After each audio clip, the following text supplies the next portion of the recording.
Good morning. I hope that your Wednesday morning is treating you well so far. I have two books to read this morning. One is Mrs. White's Secret Sock, and it is from a series of books about Adventist history, and they are double books, so one's this way and one's this way. And that's pretty fun. And then I have another one, My Bible, ABCs, and 1, 2, 3s. And I've noticed that my videos are a little shaky because I'm holding the camera so that you can see the pictures. So I think I have a setup with a footstool and a cupcake book to hold my camera so that you can see the pictures without me holding it, because I'm just always a little shaky. I hope Wednesday is going well for you. I have my cup of tea and my fuzzy socks on, and I am stuck at home, which most of you are probably stuck at home too. So I hope you also have things like fuzzy socks and tea and good books to keep you company. So let's go ahead and get started with Mrs. White's Secret Sock. Let me move the camera over here. Oh, I need to flip it around first. There we go. Okay. So, Mrs. White's Secret Sock by Paul, I don't know how to say that last name, Ricchiuti too. Ellen White had a secret, and nobody knew she had one. Her friends never knew about it. Even her husband James didn't know. She just kept it all to herself. This happened way back in a time when money was harder to get than it is today. Even when they worked real hard to earn money, it was not easy. James and Ellen White knew all about hard work and being poor. They didn't have much money to buy anything, so Ellen was extra careful when it came to spending pennies, nickels, and dimes. She knew just how to make every little bit of money she had last longer. So, whenever James gave her money to buy food, she would take a few coins, maybe just one or two, and put them way down inside of an old sock. And she hid that sock inside one of her kitchen cupboards behind the dishes. She knew no one would ever see it, and that old sock stayed there for a long, long time. Then, as the days went by, it got heavier and heavier. Ellen never bothered to count how much money she had saved in her sock bank.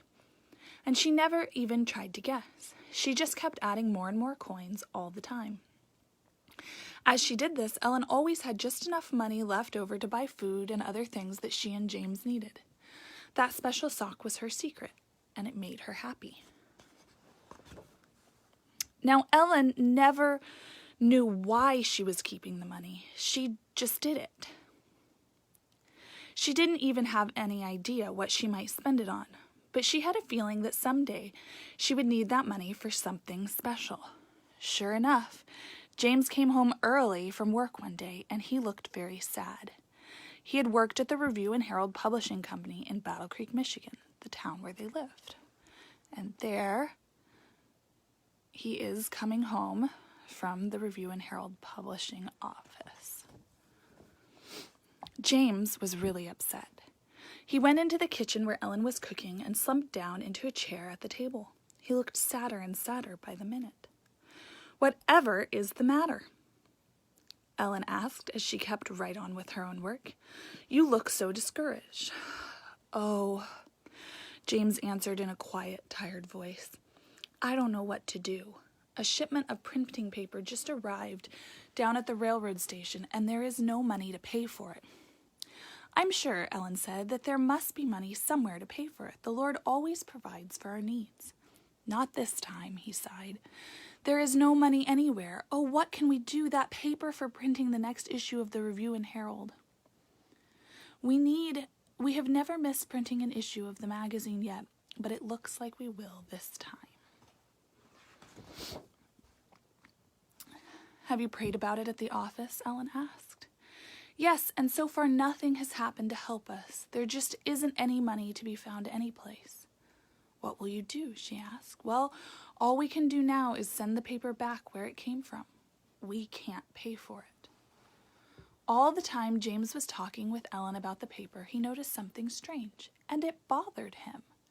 His problem was not having any money. His problem of not having any money didn't seem to worry her at all. She just went happily about her business in the kitchen. Ellen wasn't a bit concerned about what he was telling her. It was almost as if she never heard him or even cared. This was not like her. She was always interested in these things, and stranger yet, she didn't even suggest that they pray about it. "Don't you care about what I'm telling you?" he asked. James sat straight up now in his chair and stared right at her. But she just smiled back and went on with her work. She acted as if she knew something that he didn't.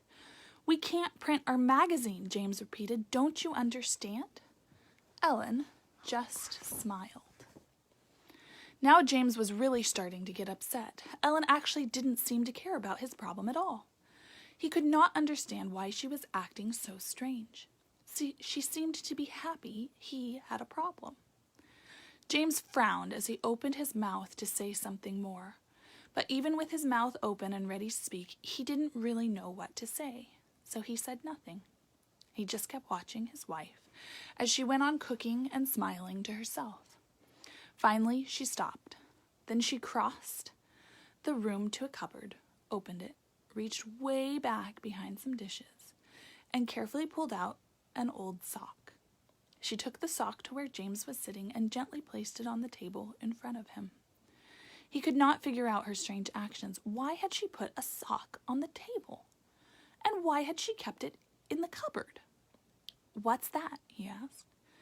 Ellen didn't answer his question. She never even said one word, but she kept that little smile on her face.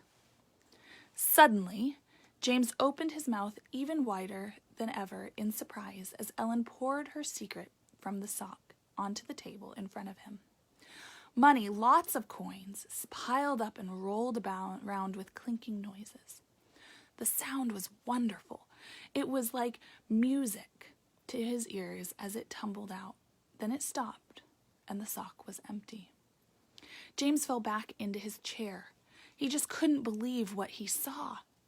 First, he stared at the pile of money, then he looked at the sock, finally he stared at the money again. He rolled his eyes up at his wife. She was still smiling. By now, he was so shocked he couldn't say a word. Ellen started to laugh. "The Lord always provides for our needs," she said. James stood up and asked, "How much money is there?" He asked it in a quiet, unbelieving voice. And where did it come from? He could hardly believe what was on the table. "Let's count it and find out," she answered. And that's just what they did next in their little old kitchen. As they counted the pennies, nickels, and dimes, Ellen told James all about her secret, the secret of the sock. But now they had another surprise, and this time both James and Ellen were shocked. For when they finished adding up all the money from the sock, they just stood and stared at each other. Piled up in front of them on the table, and right to the penny, was the exact amount James needed to pay for the shipment of paper. Now, do you know what James and Ellen did next? They both knelt right there next to the kitchen table with the money and the sock still on it. And they thanked the Lord for what he had just done. God had made another miracle for James and Ellen White. Because of her little secret, he gave them the right amount of money just when James needed it. And the Review and Herald magazine was printed without delay. From that day until now, the magazine has never once missed printing a single page. The Lord, along with Ellen White's secret, had done it all. The end. So I was telling you this book is a 2-for-1. There's this side, and then you flip it over, and there's there. So you know you're to the end when you flip the page, and it's upside down. All right. So I hope you enjoyed that story about the life of Ellen White. It's not one that I have ever read except in these children's books. So I have a lot of friends who are couponers or love Costco or a little bit of Preppers. And with all of this coronavirus stuff, they feel justified in their prepperness and all of their storing of lots of toilet paper and beans and rice and all kinds of things. And I think that it's wonderful that we have a story of how God provides and how we can sometimes be preparing for something he has in mind without even knowing it. So we have another story today, My Bible, ABCs, and 1, 2, 3s. So I see a bunch of you have popped on. Welcome, Trevor and Suzanne. I hope you are not going stir crazy. Welcome to Philip and Lucas and Thomas and Tabitha and Lindsay and Troy and Arna. Welcome. I'm glad you're here with us today. And just so you're aware, tomorrow we are having prayer meeting on the phone. So if you want to phone in to prayer meeting, I posted the instructions for that last night, both on the Tabernacle SDA Portland Church Facebook page, and it went out in a newsletter, and I posted it on my own Facebook page. So we would love if any or all of you wanted to call in between 11 and 12 tomorrow for prayer meeting and devotional via phone conference. But let's read our second story of the day, Bible ABCs and 1, 2, 3s.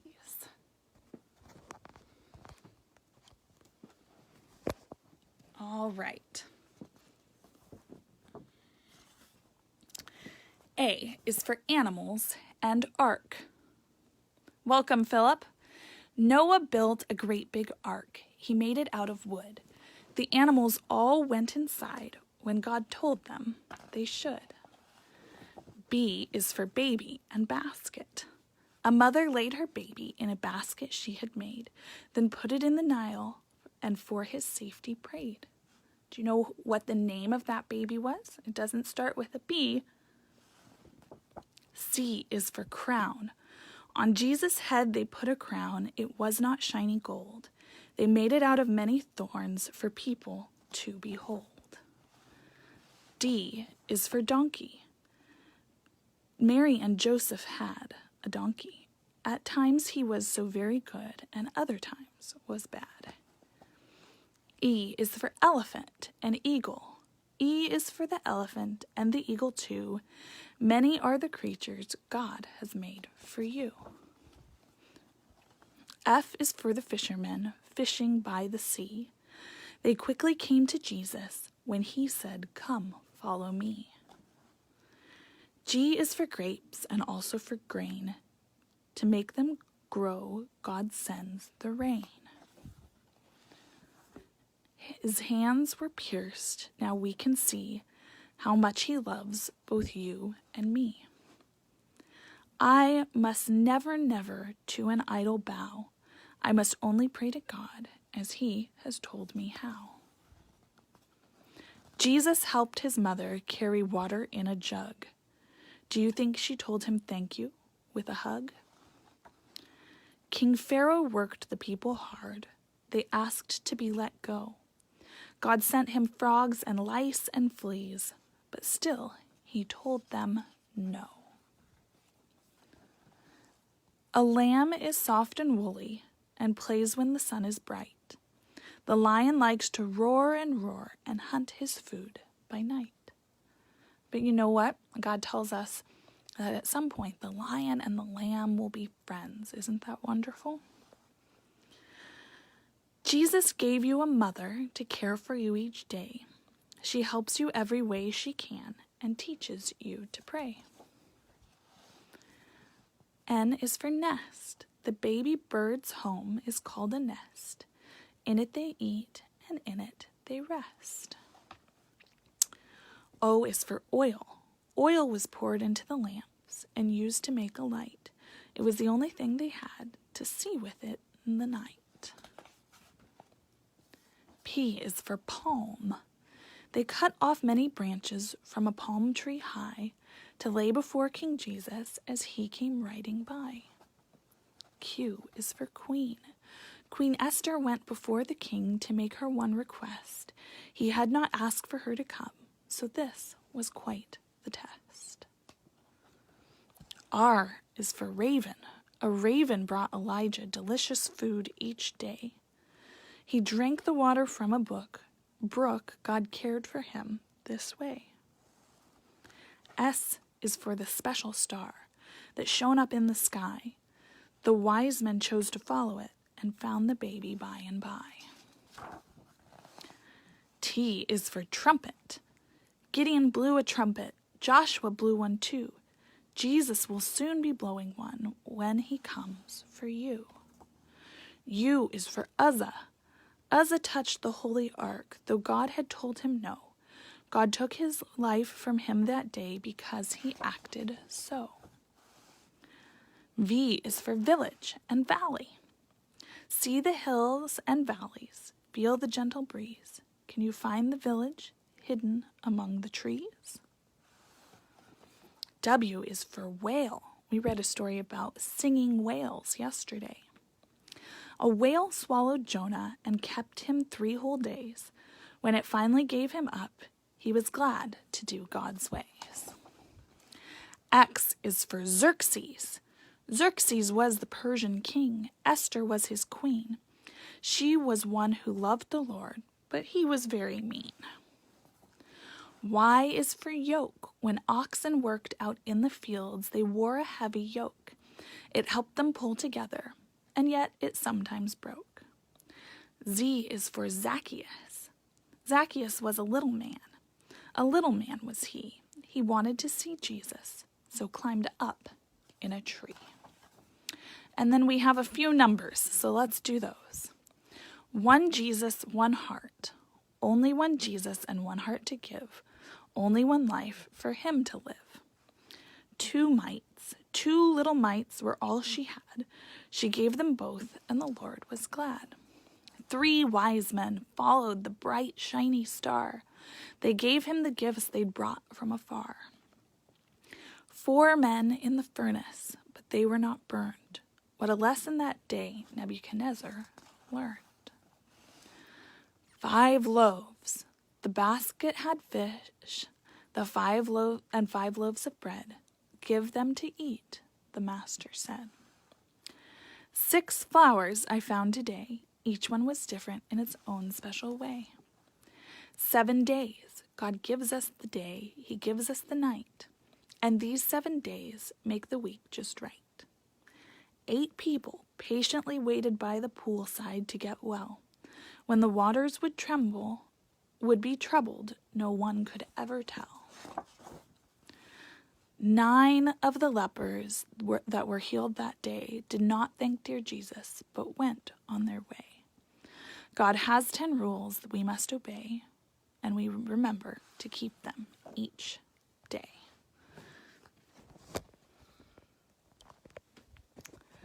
Thank you so much for joining me today. I see that Philip and Kevin and Rachel and another Kevin have all joined us since we started reading our ABCs and 1, 2, 3s. So thank you guys so much for joining us today. Remember to take a look at the newsletter that was emailed out last night. If you need help with groceries and you don't want to go out, we have a team of people who are willing to help with that. So the information is in that. And we're also having prayer meeting via phone conference tomorrow. The instructions are in that email as well as on the Tabernacle Facebook and my personal Facebook. And we would love to have you join us via teleconference tomorrow for a devotional thought and prayer meeting. Wishing you a happy and hopefully relaxing Wednesday. Stay safe and stay well. God bless.